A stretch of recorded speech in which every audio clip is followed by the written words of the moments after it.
If you worry about tomorrow, remember that today was once yesterday's tomorrow, and it unfolded just fine. This concise statement from the book, Stop Worry and Start Living, offers an unusual perspective. Anxiety, often seen as a defense mechanism, transforms into an invisible burden, suffocating us. The book doesn't discuss distant happiness or offer vague comfort. Instead, it poses a stark question. How much of life have we wasted merely imagining tragedies that haven't occurred? Dingy's work is not just a collection of advice. It's a vivid map of hundreds of lives that once crumbled under anxiety and rose again through seemingly simple means. From bankrupt businesspeople to insomniac artists, from entrepreneurs on the brink of ruin to exhausted housewives, all have left their mark within its pages. There, anxiety appears not as an unconquerable enemy, but as an opponent that can be defeated if we are willing to change our perception and actions. What could be more paradoxical than a heart that beats billions of times without tiring, knowing to rest before exhaustion, while humans collapse simply because they wait until it's too late to stop? Or the person so worried about losing sleep that the fear itself, not the lack of sleep, devastates their body? It's these paradoxes that the book patiently unravels. But most importantly, this isn't a book that promises a life free of anxiety. It frankly shows that anxiety will always exist. However, humans can choose how to define it, as shackles dragging them down or as a warning bell prompting adjustment. The difference lies in attitude, in the ability to act in each moment. So, the question for the reader is, if you had to live right now as if today were the only compartment of time left, what would you do differently? And another question, perhaps even more thorny. How many fears are controlling you that, in retrospect, turn out to have never happened? This book doesn't offer an instant cure, but it provides an arsenal. Life stories, small habits, inverted perspectives, and what has made it endure for decades is its authenticity. What is told here isn't theory on paper, but the scars of those who survived the storm of anxiety. So, is it time to put down these invisible burdens? Try walking as if each day is a sealed compartment of time and observe what happens. People often imprison themselves between two invisible jails. One is the closed-off past, the other is the future yet to materialize. While fumbling between these two paths, they neglect the only thing they can truly live, the present. Living within each day's sealed compartment is the door to liberation that many wise minds have pointed out for ages. But only those pushed to their limits truly understand its value. Osler, a young and anxious doctor, encountered Thomas Carlyle's 21 words, and his life's direction changed forever. Our main business is not to see what lies dimly at a distance, but to do what lies clearly at hand. He called it living in day-tight compartments, like an ocean liner sealing off watertight bulkheads to weather storms. When lecturing his students, Osler didn't speak of genius. He spoke of his own normalcy and the single secret to his success, not letting yesterday and tomorrow overwhelm today. The human limitation lies in thinking one must bear a lifetime's burden in a single day. But the truth is, confined to just 24 hours, a person can withstand most fears. A soldier amidst the blazing European war realized this when the military doctor said, "Look at life like an hourglass. Sand passes grain by grain, and your body and mind can only endure one thing at a time. When you learn to let the grains flow slowly, anxiety disappears and health gradually recovers." A struggling bookseller also saved herself with a simple phrase, "Each day is a new life." She wrote it on her car window to remind herself that there's no need to conquer years, just live one day fully. Focusing your entire mind on today is the best preparation for tomorrow. Those who seek to escape anxiety all return to the same philosophy: live until the sun sets, and let tomorrow come on its own. From Robert Louis Stevenson to humble farmers, they all discovered this secret. Anyone can bear a burden for just one day. Humanity's greatest foolishness is postponing life, gazing at the rose garden on the horizon instead of picking the flower by the window. This dreamy ideal causes millions to look back and realize they've missed their entire existence. Delving deeper into specific situations, some have faced bankruptcy, debt, and life-threatening illnesses. But only when they abandoned the habit of living for forever and started living for today did they recover and rebuild their careers. Living in day-tight compartments is not avoiding the future, but the only step for the future to unfold. From this foundation, another formula emerges, frank, cold, yet saving countless lives. It comes from Willis H. Carrier, the engineer who founded the air conditioning industry. When confronted with a failure that shook his entire career, he invented a three-step formula to tackle anxiety. 1. Ask, what is the worst that can possibly happen? 2. Mentally accept it as if it has already come true. 3. Devote all efforts to improving the situation, even if only a glimmer of hope remains.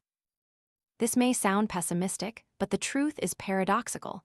Once the worst is accepted, people are freed from the shackles of fear.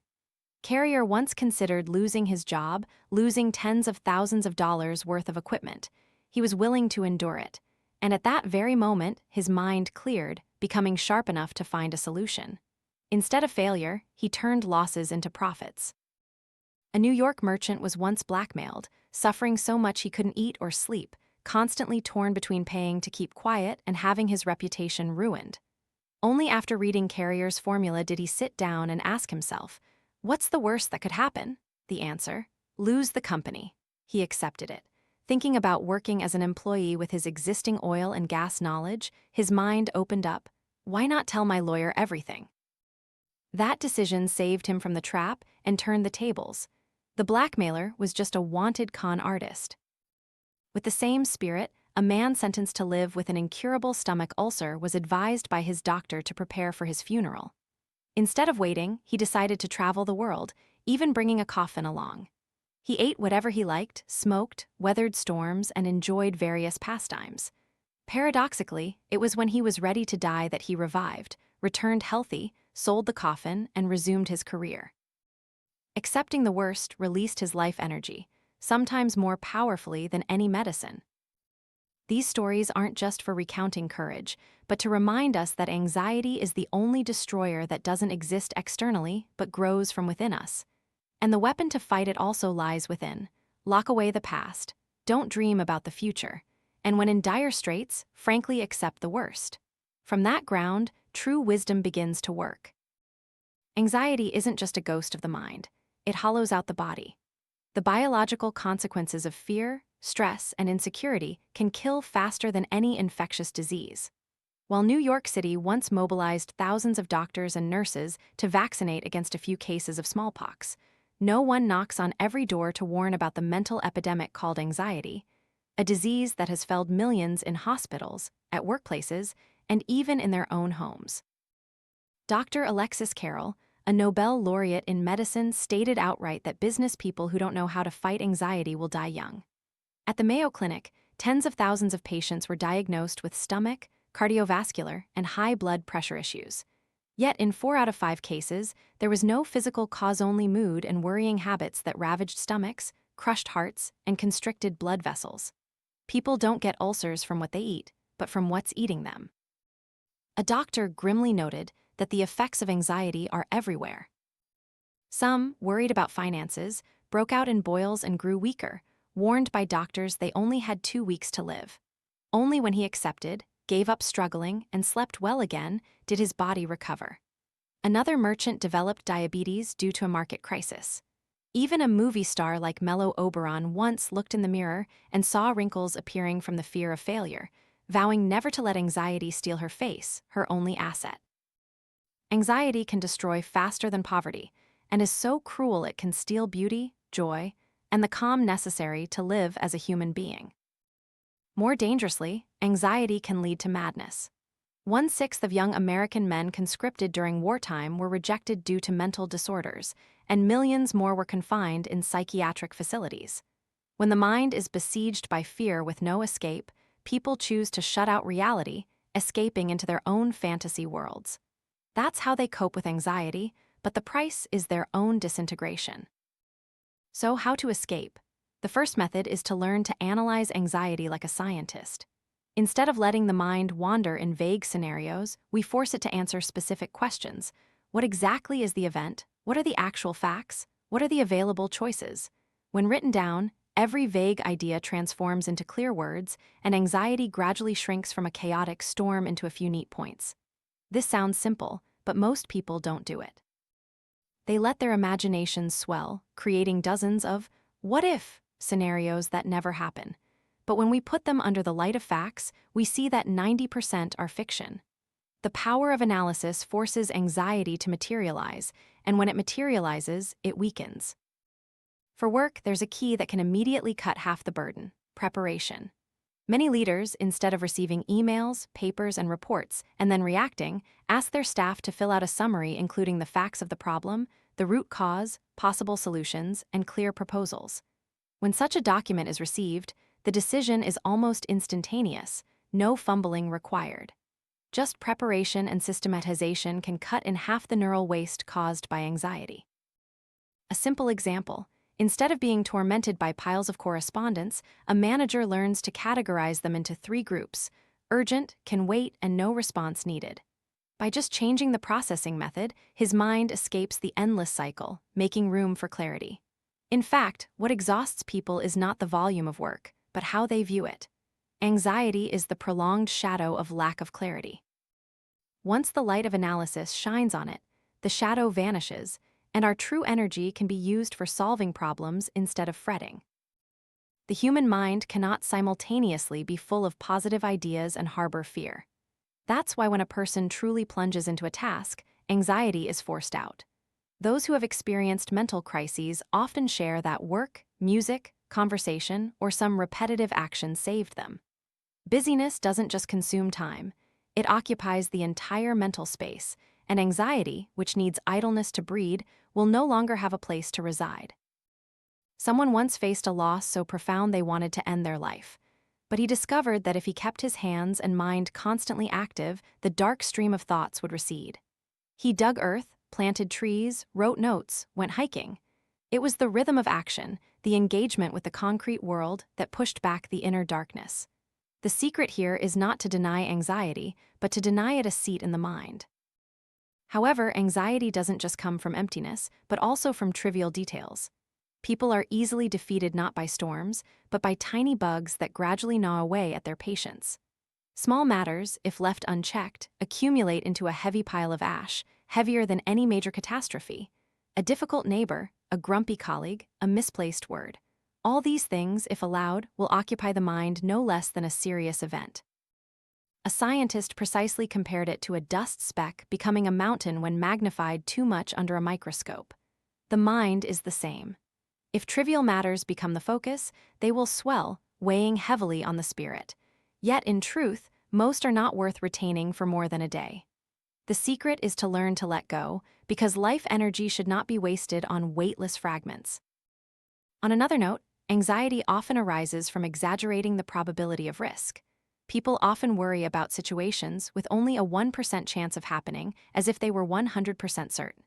Understanding the laws of probability can eliminate countless anxieties. When we look at actual data and see that the risk we fear almost doesn't exist, the mind is liberated. Recall the fear of flying that once plagued many. They believed flying meant imminent death. But when reading the statistics, the probability of death when flying is much lower than when driving out of your driveway. That fear loses much of its power. Or like patients obsessed that a red pain signals a deadly tumor. But if they understood that this rate is so rare as to be almost negligible, they would no longer torment themselves. Groundless worries are like ghosts in a dark room. Just turn on the light of reason, and we see there's nothing there. The only difference is that we must force ourselves to confront the numbers, to confront reality. When we know that most of what we fear never happens, the heart will feel lighter, and our breath will be longer.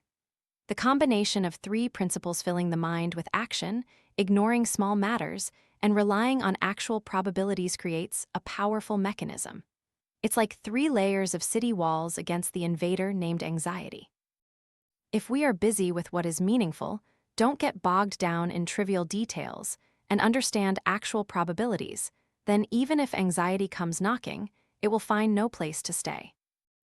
There are things in life we cannot win, cannot change, and cannot escape. The only way to overcome them is to cooperate with the inevitable. Humans have wasted centuries fighting obvious truths: death, illness, old age, and events beyond their control. In a crisis, people often fall into a cycle of resistance, wanting to deny, wanting to fight. But the more they resist, the deeper the wound. When we stop resisting and agree to synchronize with reality, anxiety melts away like a stone resting peacefully in a river. It is no longer buffeted by the waves. This doesn't mean surrender, but accepting unchangeable laws to conserve strength for what can be controlled. Some people have incurable diseases. Instead of complaining, they accept the truth and use each remaining day to create value.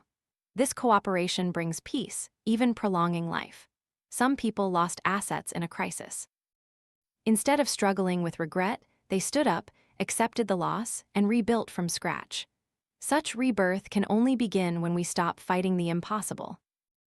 If cooperating with the inevitable is the foundation, then setting limits on anxiety is the means to protect oneself. Imagine the stop-loss principle in financial markets. When losses reach a certain level, a cut order is triggered, preserving remaining capital. Anxiety is similar. If an issue has troubled us for too long without resolution, set a limit and stop. Don't let yourself fall into the endless spiral of what-ifs. Many people are exhausted not by the event itself, but by clinging to the event, allowing their minds to rerun scenarios of failure and loss. Setting a decisive boundary, enough, is an act of liberation. Like a wise investor, we know when to withdraw from a deal to avoid further losses. Those who don't learn this will burn out their nerves, while the matter was actually long over. And there's a simple but brutal lesson: don't try to saw sawdust. Sawdust is rotten wood. It cannot be returned to its original shape. Yet, how many of us still obsess over the past things done, words spoken, opportunities lost? They exhaust their mental energy living with what is dead, forgetting that today is still breathing. The image is clear. After a carpenter finishes sawing, the pile of sawdust is worthless. If he tries to put the sawdust back into the saw, only dust will fly around with no product, no result. Humans are the same. Once the past has turned to ash, let it rest. Torturing oneself with useless reminiscence is a sure way to self-inflict suffering. In the pages of real life, we encounter many examples. Those who cling to lost loves, failed projects, deceased loved ones, the more they cling, the more their vitality drains. Conversely, those who know how to let go, accepting that sawdust is just sawdust, find a new place for joy. Living means moving forward, not digging through the ashes behind you. All these things connect into a closed loop. Cooperate with the inevitable to avoid futile resistance, set limits to protect the mind from exhaustion, and let go of the past like worthless sawdust. When these three principles harmonize, anxiety finds no place to reside. Live in daytight compartments, accept the worst to find solutions, analyze facts instead of imagining, prepare to cut half the burden, stay busy to push anxiety out, ignore small matters, rely on actual probabilities, and finally, harmonize with the unavoidable, stop at the right time, let go of what is past. This is not just a formula, but a foundation for humans to escape the grip of anxiety, opening up a broader, more spacious life. People can be chained their entire lives by a string of thoughts, and they can also be liberated by a few short words. 8 words that can change lives have illuminated the darkest days for many. Act as if failure is impossible. These 8 words are not flowery phrases hung on a wall, but a knife cutting through the habit of hesitation and fear, self-imprisonment in a vicious cycle. Whenever a murky situation arises, instead of circling around imagining consequences, they begin to move. They act as if success is already written. This attitude completely changes life energy. The man who once ran a major newspaper recounted, every day he was surrounded by bad news, criticism, and the fear of failure. If he continued to think in the old way, he would be exhausted. But those 8 words were like a medicine. He plunged into action, and the rhythm of action transformed uncertainty into concrete results. The secret is not to eliminate fear, but to move forward despite it, as if failure is no longer an option. This is like a mind experiment. If you play the role of someone convinced of success, your body, voice, walk, and ultimately your reality will change to match that role. Many people think they have to wait for belief to appear before they act. The truth is, act first, and belief will follow. However, once you've learned to walk with that attitude, another enemy lurks: the bitterness of revenge. The price of revenge is often more expensive than all that we initially lost. People imagine that revenge brings justice, but in reality, it plants a smoldering disease in the mind, exhausting us far more than the initial wound. The farmer who hated his neighbor so much he lost sleep for many nights just thinking of ways to retaliate. But when his health deteriorated, he realized his enemy still slept soundly, while he himself was tormented. He was forced to choose: continue to burn himself out or let go of the revenge, which is like drinking poison hoping someone else dies. It erodes the stomach, steals joy, and turns a person into a slave to an image they despise. A politician once confided that if he had held onto every insult, he would have died young long ago. Instead of embracing resentment, he regarded silence and compassion as his shield. And paradoxically, when he refused to retaliate, his opponents lost their power, because enemies only truly exist when we give them space in our hearts. The stories of people who live long and healthy lives show a common denominator: they make no room for hatred. Doctors have recorded many cases of heart patients recovering when they let go of grudges. Revenge is like a debt with compound interest. Each day justice is not obtained, the mental interest accumulates, and only by writing off that debt can a person truly be free. From the initial 8 words to the bitter lesson of revenge, we realize one thing: mental strength doesn't come from avoiding anxiety, but from a proactive attitude, acting as if failure is impossible, and refusing to pay the price for hatred. These are the first 2 arrows that strike down anxiety. When a person walks forward and simultaneously lets go, their mind is cleared to make room for creativity and peace. After learning to act despite fear and to let go of hatred, there remains a much more subtle source of anxiety: human ingratitude. Everyone hopes their efforts, affections, and sacrifices will be recognized, but everyday life is often harsh. The only way not to crumble from ingratitude is to stop waiting for it. A military doctor once shared that he saved hundreds of soldiers but rarely received a word of thanks. Instead of suffering, he changed his perspective. Patients not thanking him didn't mean they weren't grateful, but that they were too busy surviving, too busy continuing to move forward. When he lowered his expectations, his mind became light. Anyone who lives by waiting for gratitude will always be disappointed, because this world is not designed to praise every action. So instead of demanding, view yourself as a sower of seeds. Whether the seed falls, grows, or not is no longer the sower's responsibility. When we truly do something for its intrinsic value, the reward is already in the action itself. This attitude creates immunity to ingratitude, making people no longer dependent on recognition to continue living and to see how rich they already are. There's a sharp question: would you trade what you have for $1 million? Many would immediately think of trading, until they realize they're talking about their eyes, lungs, heart, the freedom to walk, or another day to live. If truly weighed, no one would willingly sell their ears for $1 million or sacrifice their mind for a bank account. A woman once desperate due to poverty, thinking her life held nothing valuable, until she participated in a strange exercise, imagining herself at a market having to sell each part of her body for money: eyes for $10 million, legs for $5 million, heart priceless. She burst into tears, realizing she possessed an enormous treasure, greater than any inheritance. Only by comparing with what we could lose do we understand how rich we already are. This gratitude is the key. Because anxiety often arises when we think we lack. But when we sit down and see that we possess a fortune beyond all estimates, that lack immediately shrinks, no longer large enough to intimidate.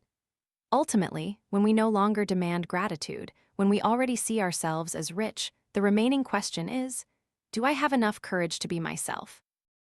Be yourself, because there's no one else in the world like you. The paradox is that anxiety often arises when we try to live someone else's life. A stage artist once confessed he almost quit his profession because he was busy imitating his idol, only to be criticized by the audience. Only when he stopped pretending to be someone else was his own simple voice heard, and his career blossomed. Similarly, a professor once warned that many people die as bland copies, while they were born to be unique originals.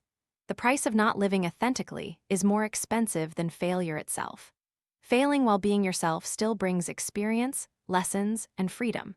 But success in being a copy is just an empty shell that brings no peace. From immunity to ingratitude to appreciation for what we have, and finally, the power of affirming one's identity. We traverse a closed journey, letting go of external expectations, turning inward to see the treasures within, and then daring to step out into the world with our true face. This is the foundation for the spirit to no longer be swayed by fleeting applause or criticism.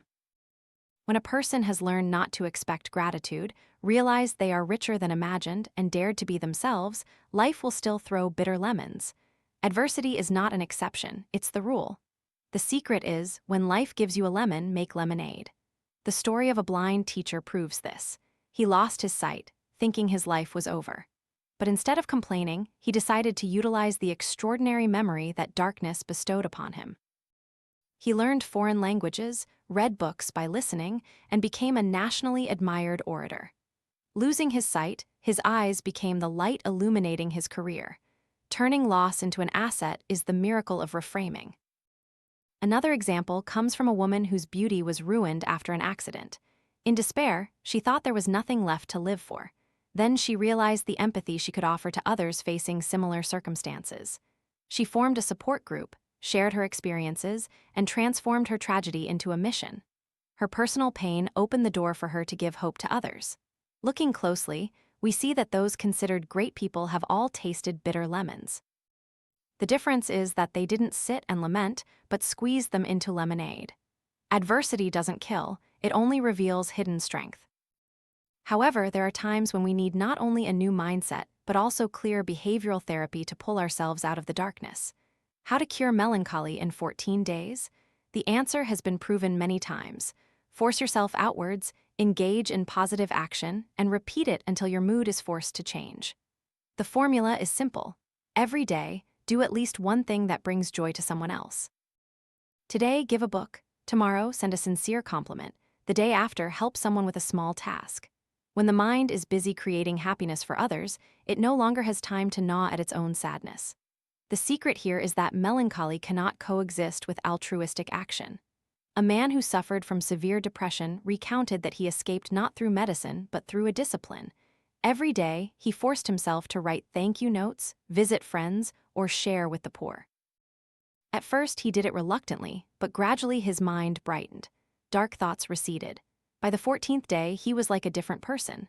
Psychiatrists also confirm this. Instead of dwelling in overanalysis of sadness, creating specific actions is an effective remedy. The body moves, the heart connects, and from there, the mind changes color. Melancholy is like a layer of dust covering a mirror. Only continuous action can restore its shine. The paradox here is that when we try to cure melancholy by focusing on ourselves, it only thickens. But when we look outwards, giving something to the world, our inner mood is automatically lifted. From the principle of turning lemons into lemonade to the 14-day therapy, the common thread is one: don't wait for circumstances to change to be happy. Act first. It is humans who shape the meaning of events, not events that determine destiny. There are principles so simple that we find it hard to believe they can conquer anxiety. But often, that very simplicity is their strength. The story of parents who overcame anxiety is proof. They had no academic knowledge, no complex psychological formulas. What they had was faith, discipline, and acceptance. Every morning, they began with a prayer to anchor their minds to a bright point instead of drifting with events. They worked steadily, ate on time, maintained small habits like lighting lamps in the evening. And when misfortune struck, they didn't ask, "Why me?" but said, "This is the part of life I must accept." This way of life, seemingly rigid, liberated them from anxiety, because orderly acceptance brings the spirit more peace than even profound philosophies. Sometimes we don't need to explain all suffering. A disciplined way of life and a pillar of faith are enough to build a wall against the storms. Then comes another paradox. Why are we attacked when we do something valuable? The answer lies in the proverb, "No one kicks a dead dog." If you are attacked, it means you still have value, it means you are moving and making an impact. The death of the spirit is when no one bothers to criticize you anymore. Many famous figures have confessed that the periods when they were most heavily criticized were also when they achieved their deepest influence. Instead of complaining, they regarded it as a measure. Criticism is the tax paid for creating value. If we accept this rule, we will no longer pay too much attention to the arrows of words. However, to truly be unharmed, we need a skill, learning to separate irrational attacks from the truth. Someone was harshly criticized, but instead of reacting, he asked, "Is there 10% truth in it?" If so, he kept it to improve, the rest he discarded. This selective attitude made criticism no longer destructive, but a tool for self-correction. The wise know that most criticism comes from the emotions of others: envy, anger, insecurity. When we understand this origin, we no longer take it to heart, keeping only the true part and treating the false part like the wind blowing by. That's how to live peacefully amidst public opinion. And then, to cultivate deeper resilience, there's an important lesson: criticize yourself before others do. A businessman once made a list of the foolish things he had done and reread it weekly. Instead of feeling ashamed, he regarded it as data.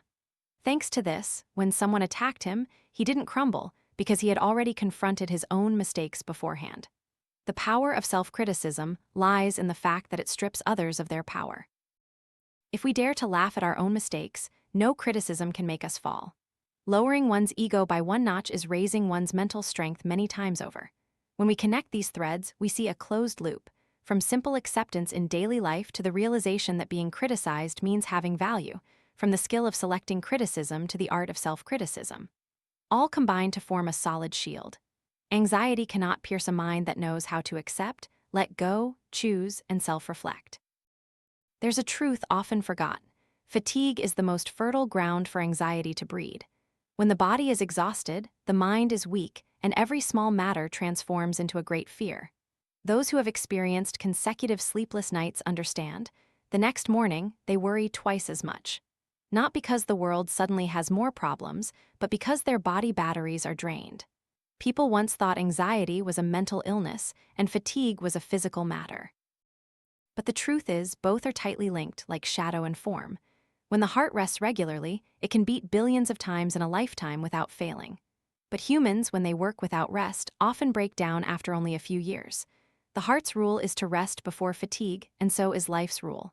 The paradox is that many people only rest when they've fallen into the abyss, while wisdom lies in stopping at the edge of the abyss. Observe your body: tense shoulders, burning eyes, pounding heart. These are signals to pause. A short nap, a deep breath, a 5-minute quiet moment can save an entire day. Resting a step earlier is insurance for health. Not just resting, but also learning to relax even during work. Dr. Jayan, a neurologist, pointed out that stress is a silent thief of energy. He trained patients to relax each muscle fiber, even while typing or on the phone. He called it the art of neural liberation. And the result: those who learned to relax amidst busyness had less anxiety, worked longer, and were healthier. An office worker once confessed that the phone ringing used to make her jump. She lived the entire day in a state of alarm. After practicing, she learned to hear the ring as a neutral melody, then picked up the phone with relaxed hands. Just a small change, but the headaches that had lasted for years disappeared. Relaxation is not a luxury, it's a survival need. However, it's not only the workplace that wears down nerves. Homemakers also face their own battles. Repetitive tasks: cleaning, cooking, childcare create a subtle kind of fatigue. If they don't know how to conserve energy, they can age prematurely, besieged by anxiety over trivial matters. A woman in Illinois once discovered the secret. Instead of pushing herself to do everything, she divided household chores into small blocks, scheduling breaks in between, like a factory worker. She added a chair to the kitchen to rest while cooking. She placed a light book by the window to enjoy a few pages while waiting for water to boil. She said those short breaks saved her from the vague fear that life was draining her. Maintaining health and youth doesn't come from cosmetics, but from intelligent habits that prevent the body from collapsing. Learn to use energy sparingly. That means sitting when you can sit, breathing deeply when stressed, organizing work efficiently to avoid rushing chaotically. Remember that anxiety cannot live in a healthy body and a relaxed mind. It is fatigue that creates the opening for anxiety to slip in. If we lock the door with timely rest, relaxation during work, and energy-saving habits, then even if anxiety comes knocking, it will find no place to stay. After understanding that timely rest and relaxation during work can stop anxiety, the next question arises: how to maintain that balance amidst a busy routine? The answer lies in 4 healthy work habits, the pillars that protect the spirit from collapse. First, start the day with a clean desk. Piles of messy papers, unpaid bills, unopened mail, all like a thick cloud overhead, making the mind chaotic even before starting work. Many managers found that just spending 10 minutes tidying their desk each morning significantly increased productivity and cut anxiety in half, because external chaos is always a reflection of internal chaos. Second, prioritize the most important thing.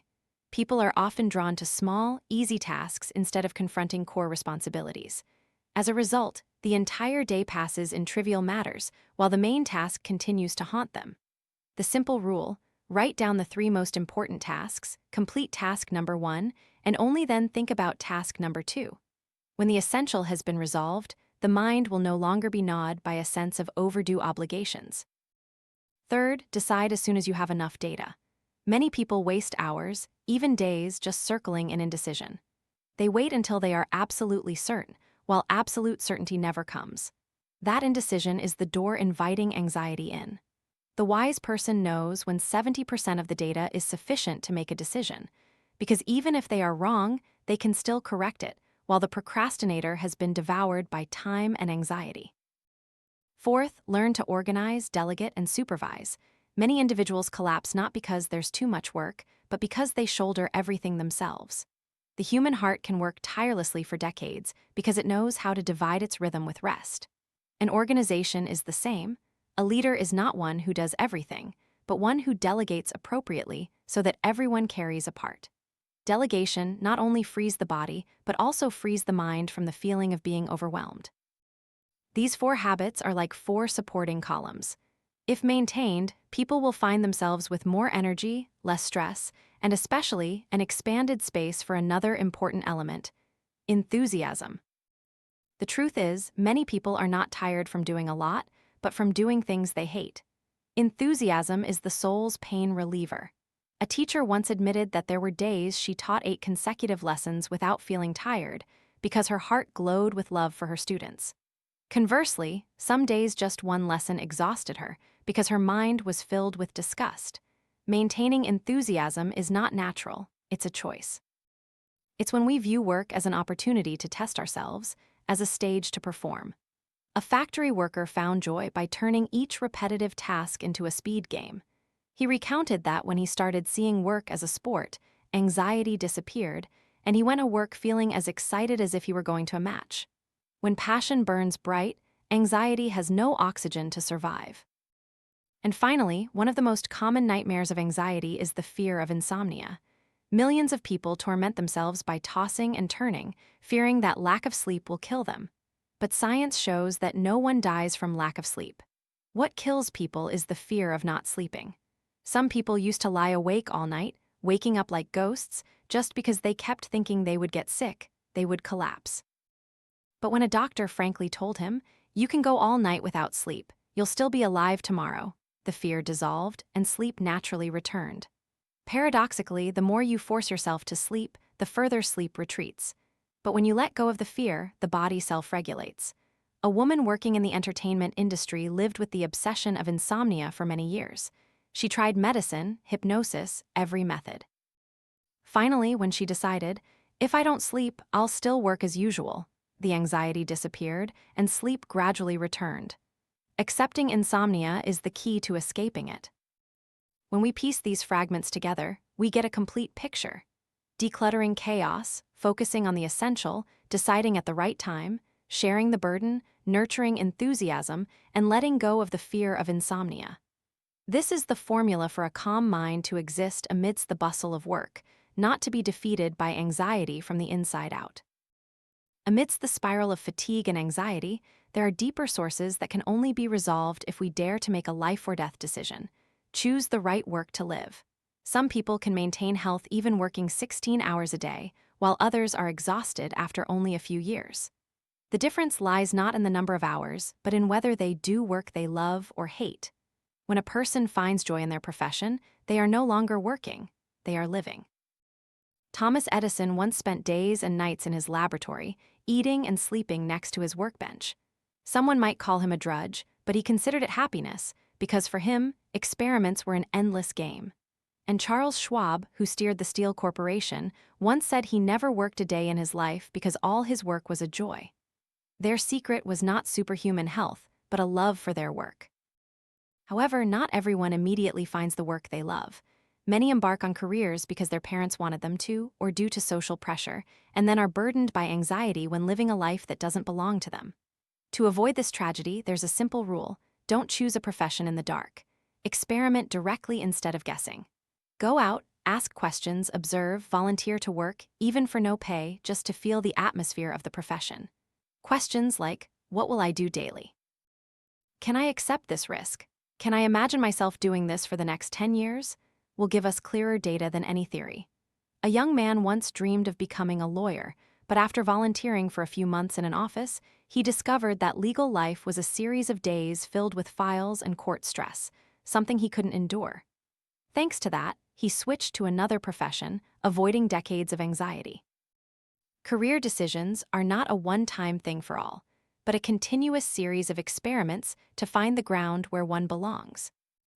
But even after choosing the right profession, another fear still haunts people: financial anxiety. Money, if not handled wisely, it can turn into a constant nightmare. Many people can't sleep, not because of work, but because of bills, debt, and the fear of the future. The first solution doesn't lie in luck, but in small, certain, and almost foolproof actions. Start with the smallest thing, so that even if you fail, you won't be ruined. The story of Mrs. Ora Snader is proof. In her destitution, she started making candy in her small kitchen. Batch after batch of candy was sold to neighbors, then expanded to a shop, eventually becoming a thriving business. She didn't take large loans, didn't gamble on risky ventures. She just did what was within her reach, but saw it through. Meanwhile, some put all their faith in chance, pouring money into gambling, hoping to change their lives overnight. The inevitable outcome is debt, multiplied anxiety, and sometimes even losing their family. Nothing nurtures anxiety as certainly as gambling. Conversely, small, steady, and controlled steps create mental security. An unemployed man was once advised to do something with his own hands, no matter how small. He started repairing small broken items in the neighborhood, gradually accumulating a little money. And more importantly, he escaped the fear of being useless. That small action created a new cycle: confidence, work, financial stability, mental peace. Financial anxiety doesn't disappear through dreams, but through small, repetitive, practical actions. And in reality, when we know how to lay solid bricks one day at a time, a wall of security will appear, and anxiety will no longer have an entry point. Connecting career decisions to money management, we see a common thread. Both require courage to look squarely at reality and wisdom to choose small but correct steps. That's how people escape the greatest burdens of everyday anxiety. Amidst formulas and principles, the most compelling value still lies in real life, in the flesh and blood individuals who have stepped through the darkness of anxiety to prove that what seemed impossible can become reality. One of the most impactful stories is that of Mr. C. He faced 6 adversities simultaneously: illness, loss of a loved one, financial ruin, family conflict, debt, and a plummeting career. Any one of these 6 would be enough to break many people. Yet he stood firm. His secret was not superhuman strength, but focusing on one problem at a time, in order. He didn't let his mind get confused by the entire burden at once. He proved that even when storms rage, a person can climb one step at a time to cross the river. Roger W. Bond chose a different path. He intentionally turned himself into an optimist. When his business failed, he wrote down the good things that still remained: family, health, other opportunities. Then he forced himself to reread it daily until his brain gradually became accustomed to a brighter outlook. The interesting thing is that his initial feigned attitude turned into reality. Optimism for him was not a natural emotion, but a skill that was trained. Rhodeed, the famous writer, recounted that what kept her from anxiety was the habit of whispering, "I stood strong yesterday. I will stand strong today." The phrase repeated like a refrain, reminding her that if she had overcome the past, she could do it again today. It was this simple belief that kept her from being submerged during the most difficult periods. J.C. Penney, the founder of the famous department store chain, once fell into such a deep abyss of despair that he had to be hospitalized in a psychiatric ward. He even contemplated death. Then one morning, he heard hymns from the hospital chapel. The music awakened the dormant faith within him. He got up, decided to rebuild, and from then on, revived both his career and his spirit.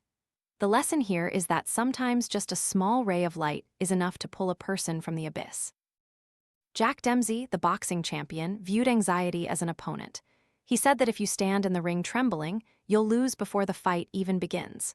So he practiced seeing fear as an opponent standing before him, not avoiding it but putting all his strength into fighting. That attitude helped him win in the ring and in life. He reminded that anxiety is only strong when we see it as a ghost, but when we see it as a concrete opponent, we can defeat it. Al, the cowboy actor of the silver screen, maintained a spiritual supply line for himself. He knew that one day audiences would tire of him and his career would stagnate. To avoid collapsing, he nurtured his private musical interests, connected with friends, and kept a habit of journaling. It was these resources outside his acting career that sustained him through difficult years. Everyone needs such a supply line so as not to be blockaded by anxiety. Percy Hing once suffered from hypochondria. Every small headache made him think he was about to die. He ran from doctor to doctor, but his anxiety only grew. Finally, he forced himself to stop seeking reassurance from outside and instead created a tracking chart, recording each pain, each terrible prediction, and comparing it with reality. After a few months, he realized that 99% of what he feared had never happened. It was the raw truth that cured his obsession, not medicine. And then there's a story that encapsulates the spirit of it all. A man listed his 6 biggest worries in life in a notebook. Each year, he reopened it to verify. The result: most had never happened. The few that did happen were much milder than imagined. From then on, he learned to laugh at anxiety, because he knew its probability of coming true was too low to sacrifice his peace of mind. Connecting these life fragments, we realize a consistent logical cycle. Breaking down burdens, practicing intentional optimism, believing in the power of the present, finding light from faith, treating anxiety as an opponent, maintaining a spiritual supply line, and verifying reality instead of imagination. All combine to form a truth: anxiety, in the end, is merely a trick of the mind. It inflates shadows to make us forget that we still have hands, feet, a heart, and intellect to act. And once we know how to act, once we live each day with discipline and courage, anxiety is just a name, no longer a prison. It's time to conclude this journey. After these pages, after countless stories, we see a simple yet elusive truth: anxiety doesn't come from the world. It is nurtured in how we confront the world. Some people wait for happiness to appear before they stop worrying. But this book shows the opposite. It is when we act, when we engage, when we create order for ourselves, that happiness gradually reveals itself. Anxiety doesn't disappear by chasing it away, but by filling the void with action and faith. The overarching lesson can be summarized in a few points. Live each day as a sealed compartment of time. Don't let yesterday and tomorrow simultaneously weigh on your shoulders. Let go of the illusion of controlling every event. Accept risk as a natural part of life. Turn lemons into lemonade. That means changing your perspective, changing how you define events. Use fatigue and failure as signals for adjustment, not as a final verdict. And maintain a paradoxical imagination. Instead of visualizing catastrophe, envision positive possibilities with equal probability. Looking back, there is no fixed formula to stop anxiety forever. But there is a truth: anxiety is only strong when we let it remain invisible. Once we name it, dissect it, and challenge it with concrete actions, we realize it's as hollow as a drum, only loud but without substance. And here is the question for you, the listener. If today you choose to act in the spirit of living each day fully, what will you do immediately after closing this book? If your biggest worry turns out to never happen, will you still let it hold you captive in an invisible prison? If your fatigue is just a reminder to rest, why treat it as an enemy? Try to pause for a moment and ask yourself, in this life, what is so important that it's worth sacrificing your peace of mind? And how much of that anxiety is just an illusion? If you're still uncertain, consider your own life an experiment. Try living for a week according to the suggestions in this book. Rest before you're tired, focus on the core, turn difficulties into opportunities, give to forget sorrow. After 7 days, look back and see if you are still the same person. Finally, if these lessons resonate with you, please share them with a friend who is imprisoned by anxiety, because perhaps a story you tell will be the spark that lifts them up, just as the hymn in the chapel once saved a person from the abyss. So, will you choose to nourish anxiety or sow the seeds of serenity? That decision is not in the book. It is in your hands.